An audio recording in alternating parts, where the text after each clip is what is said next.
Hello बच्चों।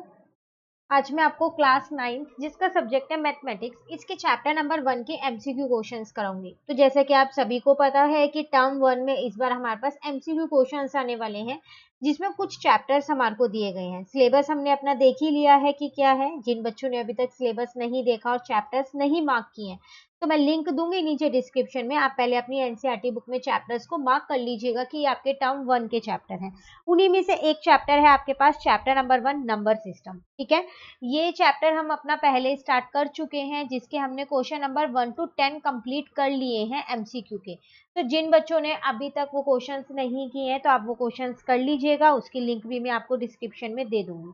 ठीक है, सारे चैप्टर्स हम करेंगे टर्म 1 के, एमसीक्यू क्वेश्चंस करेंगे सब चैप्टर्स के। तो आप चैनल को सब्सक्राइब कर लीजिएगा ताकि आपको नोटिफिकेशन मिलती रहे। जैसे ही एमसीक्यू के क्वेश्चंस अपलोड हुए तो आपको नोटिफिकेशन मिल जाए। ठीक है, चलिए शुरू करते हैं। आज हम क्वेश्चन नंबर 11 to 20 करने वाले हैं। चलो देखते हैं क्वेश्चन नंबर 11 क्या है हमारे पास। यहाँ पर आपके पास लिखा है root 3 plus root 3 is equal to, आपको इसकी वैल्यू बतानी है। तो देखो 2√3 प्लस रूट 3, इसके आगे कुछ नहीं है तो मैं 1 लिख सकती हूँ। तो 2 प्लस 1 कितना हो जाएगा 3, और ये रूट 3 ऐसे ही रहेगा, ये रहेगा ना। तो इसका आंसर आ जाएगा 3√3। था ना आसान सा क्वेश्चन हमारे पास। चलिए नेक्स्ट क्वेश्चन पे आ गए। क्वेश्चन नंबर 12 है आपके पास। √10 इंटू √15, इसकी वैल्यू बतानी है। तो देखो आप क्या करो, √10 और √15 है ना, इनको एक ही रूट के अंदर लिख दो। अब आप इनके क्या करो, फैक्टर्स निकालो। तो 10 को आप 2 इंटू 5 लिख सकते हो, 15 को आप 3 इंटू 5 लिख सकते हो ना। तो 5 तो रूट से बाहर आ जाएगा क्योंकि पेयर बन रहा है, और 2 3 जा अंदर 6 बचा। तो 5√6 हमारा आंसर आ गया। Clear question number 12। चलिए आते हैं क्वेश्चन नंबर 13 पे। The new number obtain on rationalising the denominator. देखो आपको एक डिनोमिनेटर को रैशनलाइज करके बताना है कि उसका डिनोमिनेटर क्या आएगा। वैसे भी आप लोगों को पता होगा कि जब भी रूट होता है डिनोमिनेटर में, तो हम उसको क्या करते हैं, रैशनलाइज। तो चलो एक बार जल्दी से रैशनलाइज करके देख लेते हैं। तो यहाँ पर तो √7 + 2 आएगा, लेकिन मुझे क्या चाहिए, डिनोमिनेटर वाला नंबर चाहिए। तो a minus B A plus B यही है, ए स्क्वायर माइनस का बी स्क्वायर कर देते हैं। ठीक है, तो √7 का स्क्वायर 7 ही रहेगा और 2 का स्क्वायर 4 हो जाएगा। तो यहाँ पर आ जाएगा 3, और ऊपर आपके पास क्या लिखा है, √7 + 2 लिखा है। तो इसका मतलब फाइनली आपका आंसर क्या आ जाएगा, यहाँ पर √7 + 2/3। तो ए हमारे पास इसका आंसर आ जाएगा। क्लियर। चलिए क्वेश्चन नंबर 14 पे आते हैं। यहाँ पर आपसे क्या कह रहा है, 1/√9 माइनस √8 इज इक्वल टू। तो आपको क्या करना है, इसको रैशनलाइज करके देखना है। तो चलो रैशनलाइज करते हैं यहाँ पर, क्योंकि हमें इसकी वैल्यू निकालनी है, तो रैशनलाइज तो करना ही पड़ेगा। तो ऊपर तो हमारे पास √9 + √8 आ गया।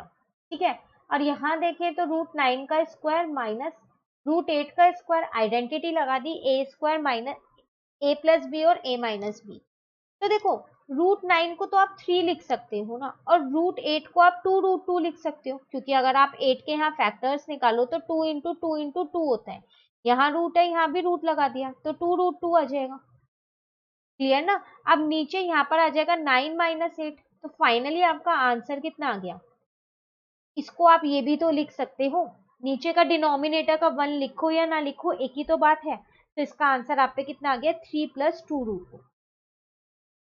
क्लियर। चलिए आते हैं क्वेश्चन नंबर 15 में। किस कहीं पर भी डाउट हो कमेंट करके पूछ लीजिएगा। सारे क्वेश्चन अच्छे से समझ समझ के कीजिएगा। ठीक है, यहाँ आपसे क्या कह रहा है, after rationalising the denominator of this we get the denominator. कह रहा है अगर आप इसको रैशनलाइज करो, इसका डिनोमिनेटर, तो फाइनली डिनोमिनेटर में आपका आंसर क्या आएगा। तो रैशनलाइज करके देख लेते हैं। तो 3√3 माइनस 2√2 है, मल्टीप्लाई करेंगे 3√3 + 2√2 से ना। तो 3√3 + 2√2। ठीक है, तो हमें सिर्फ डिनोमिनेटर बताना है। तो मैं यहाँ पर सिर्फ डिनोमिनेटर ही सॉल्व कर रही हूँ, न्यूमरेटर को सॉल्व नहीं कर रही हूँ, क्योंकि ये एमसीक्यू क्वेश्चन है, सिर्फ टिक ही तो लगाना है हमें। तो देखो a माइनस बी और a प्लस बी है, तो यहाँ पर आ जाएगा a स्क्वायर माइनस का b स्क्वायर। ठीक है, अब स्क्वायर करेंगे तो 3 का स्क्वायर 9, √3 का स्क्वायर 3, 2 का स्क्वायर 4, √2 का स्क्वायर 2। तो 9 3 जा 27 और 2 4 जा कितना आ जाएगा हमारे पास, 8 आ जाएगा। अब अगर आप इसको माइनस कर दो तो आपका क्या निकल के आ जाएगा, यहाँ पर डिनोमिनेटर निकल के आ जाएगा, जो कि हमारा कितना आएगा, 19 आ जाएगा। क्लियर। तो डिनोमिनेटर करना था इसलिए मैंने सिर्फ डिनोमिनेटर सॉल्व किया, न्यूमरेटर को सॉल्व नहीं किया है। ठीक है, चलिए आते हैं क्वेश्चन नंबर 16 पे। यहाँ पर आपसे क्या कह रहा है, द वैल्यू, आपको इसकी वैल्यू फाइंड करनी है। अब हम इसकी वैल्यू कैसे फाइंड करें, ये तो रूट में है। ऐसा करते हैं, इसके फैक्टर्स पहले लिख लेते हैं ताकि ये थोड़ा सा छोटा हो जाए। कैसे लिखते हैं, देखो यहाँ पर बिल्कुल ध्यान से समझना। आप 32 को अगर प्राइम फैक्टराइजेशन से निकालो यहाँ पर, तो 2 की टेबल में 16 पे, देन 2 8 जा, 2 4 जा, ठीक है, 2 2 जा और 2 1 जा। तो इसको मैं क्या लिख सकती हूँ, 2 2 जा 4, 2 जा 8, 2 जा 16, 2 जा 32, 5 टाइम्स लिख सकती हूँ। उसी तरीके से अगर मैं 48 के लिखूँ यहाँ पर, तो आप 48 के भी यहाँ पर निकाल लीजिए।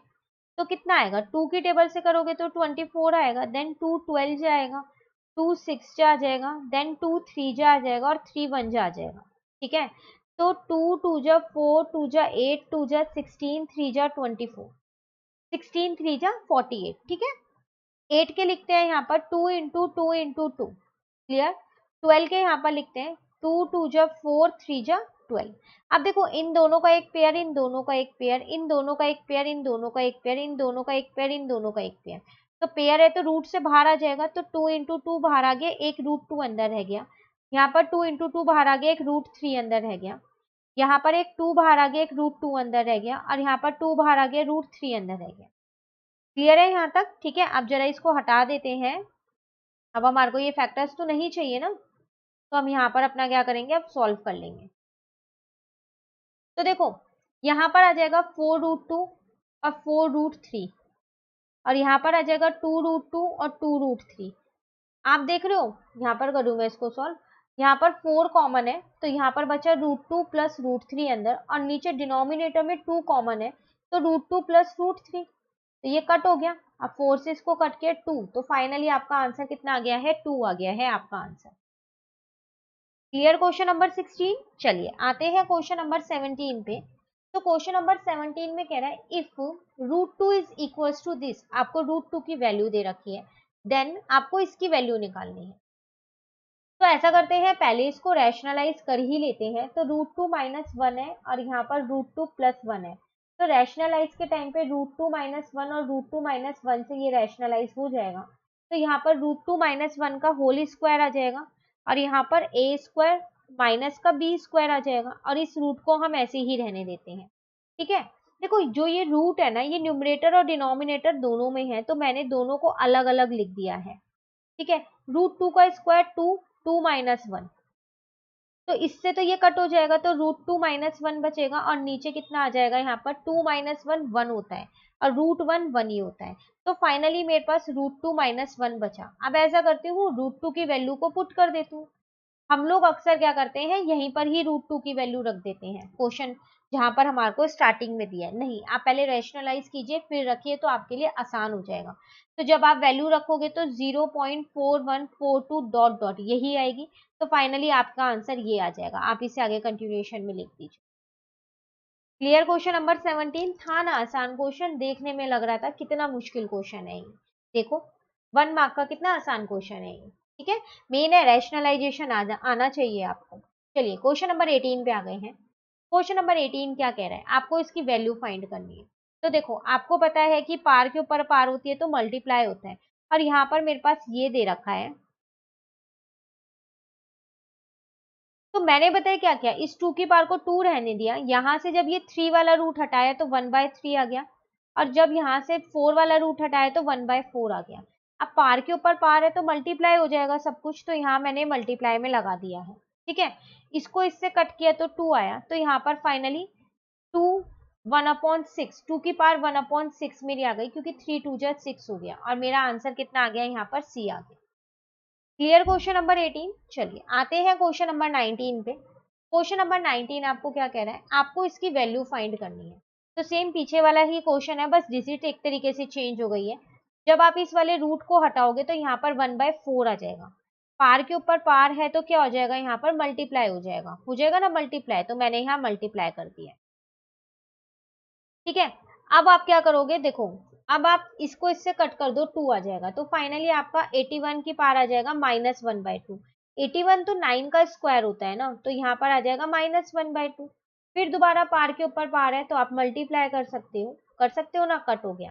तो फाइनली 9 की पार -1 आया, तो आप इसको जब पार को पॉजिटिव करोगे तो क्या आ जाएगा 1/9, तो आपका आंसर ए आ जाएगा 1/9।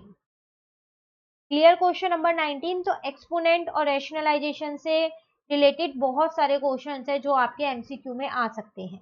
ठीक है, चलिए आते हैं क्वेश्चन नंबर 20 पे। आज की क्लास का लास्ट क्वेश्चन है, इसके आगे के क्वेश्चन हम कब करेंगे, हम अपनी नेक्स्ट क्लास में समझेंगे।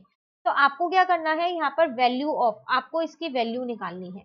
तो कैसे निकालेंगे हम इसकी वैल्यू, तो 256 की पार दे रखी है 0.16 मल्टीप्लाई 256 की पार है 0.09। देखो जब बेस सेम होता है और बीच में मल्टीप्लाई होता है तो पार्ट्स क्या होती हैं, ऐड हो जाती हैं। तो मैं भी यहाँ पर पार्ट्स को क्या कर देती हूँ, ऐड कर देती हूँ। पार्ट्स प्लस ही तो होती हैं। तो अब आप 0.16 में 0.09 प्लस करोगे तो फाइनली आपका आंसर यहाँ पर पार में क्या आएगा 0.25। ठीक है ना। तो 256 आपको पता है किसी का स्क्वायर होता है क्या, बिल्कुल 16 का स्क्वायर होता है। तो मैं इसे 16 का स्क्वायर लिख सकती हूँ और यहाँ पर मैंने पॉइंट हटा के 100 कर दिया, तो ये 25/100 आ गया है। इसको इससे कट किया तो 1/4 आ गया। ठीक है ना। अब यहाँ पर 16 2 इंटू 1/4 हो गया, इसको इससे कट किया तो 2 आ गया। तो 16 की पावर 1/2 मेरे पास यहाँ पर बचा है। तो 16 भी तो 4 का स्क्वायर होता है, तो 4 का स्क्वायर कर दिया, ये 1/2 ऐसी है, इसको इससे कट किया तो 4 की पावर 1, तो मेरा आंसर कितना निकल के आ गया, यहाँ पर 4 निकल के आ गया। तो इसका मतलब इसका आंसर आ जाएगा 4। Clear question number 20। तो इसी के साथ आज की क्लास के हमारे क्वेश्चन नंबर 11 to 20 कंप्लीट होते हैं। अब जो इसके आगे के क्वेश्चन है वो हम अपनी नेक्स्ट क्लास में समझेंगे। तो अगर आपको ये वीडियो अच्छी लगी तो आप इसको लाइक जरूर कीजिएगा और मेरे चैनल को सब्सक्राइब कीजिए। Thank you.